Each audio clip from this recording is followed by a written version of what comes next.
Hey everyone, this is Skier72, as known as Wyatt Jackson, back for the second ski resort review, Mount Norquay. This will be my second review of hopefully many more to come. Mount Norquay is a ski resort located a few minutes away from the town of Banff.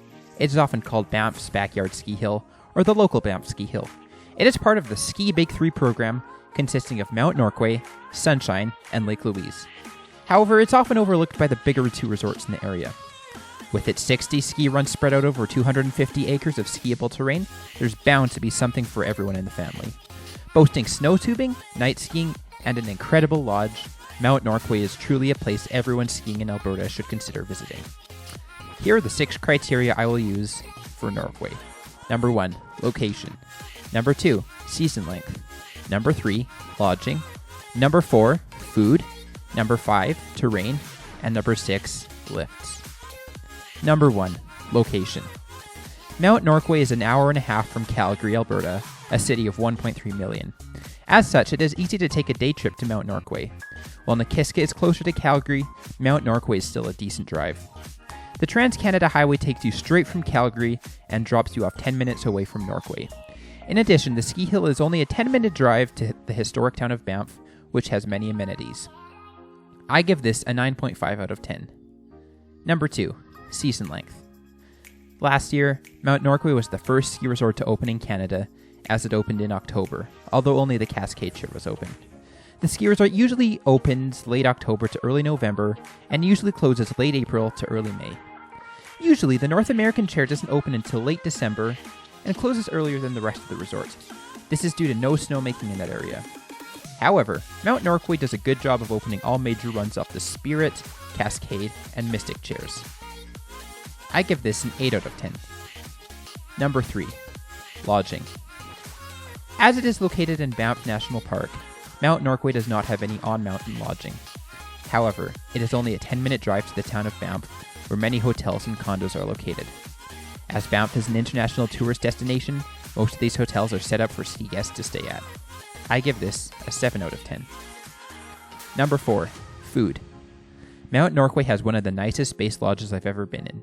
With big open windows, massive timber beams, and a cozy feeling, it is probably the best ski lodge I've ever experienced. While the food is fairly pricey at Mount Norquay, it is good for what you pay for. The regular burger comes with organic lettuce and an onion ring, which really enhances the flavor. The Lone Pine Pub, located on the second story of the lodge, has a unique and cozy atmosphere. The other 2 restaurants the ski hill owns, which would be the North American Lodge and the Cliff House Bistro, are also good. The North American Lodge services the ski tubing guests, and the Cliff House Bistro services tourists going up the North American Chair. The Cliff House Bistro is truly an amazing place to eat. In the summertime, the resort runs the North American Chair to the top and has the Cliff House Bistro open. They have some of the best food I've ever experienced, and the views are stunning. In addition, they also offer a via ferrata to the Rocky Summit in the summertime. I give food at Norquay a 9.5 out of 10. Number 5, terrain. Mount Norquay can be divided into 3 separate parts. The Cascade and Spirit area servicing green and blue runs, the Mystic area servicing black and blue runs, and the North American area serving black to double black runs. Norquay has a very poor run naming system, and every few years they'll change a few runs. For example, the blue run off the Spirit Chair called Constellation was recently changed to a green run, but on the trail map it appears as a black run called Asteroids. This can be confusing to people not familiar with the mountain. Mount Norquay relies heavily on snowmaking, and it usually doesn't have great snow. It's usually pretty icy.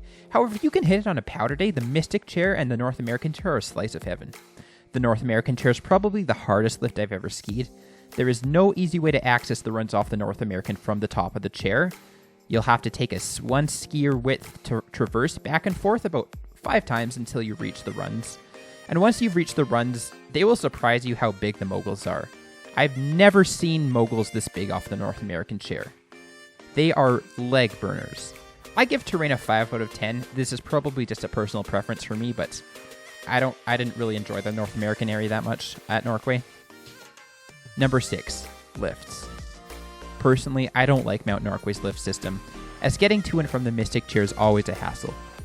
From the parking lot, you have to take the slow Cascade Chair, or you have to traverse the flat ground to get to the Spirit Chair. Unless you want to walk uphill, there is no way to access the Mystic Chair without taking the Spirit Chair. This can be super annoying on busy days when the spirit chair will have a half-hour lineup. What is worse is when there's a 15 minutes until closing time and the spirit chair has a half-hour lineup. Thankfully, Mount Norquay will run the spirit chair until everyone is off the hill, but it's still annoying because it puts you back around half an hour until you get to your vehicle in the parking lots. The Cascade chair is just slow, and unless you're a beginner or a park skier, there's really no reason to go on it. The Mystic chair has some of the best terrain at Norquay, and it's usually pretty fast. The worst lineup I've ever seen on the Mystic is only a 5-minute line, which is pretty good.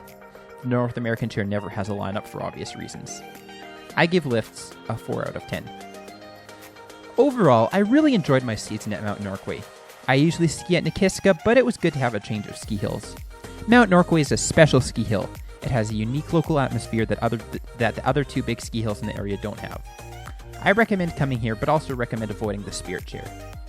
The total average that Norquay gets is a 7 out of 10, which is a very good rating for a ski resort to have. Thank you very much for watching. Hopefully I will be back very soon for another ski resort review of Fernie Alpine Resorts. Until then, keep watching and make sure you subscribe.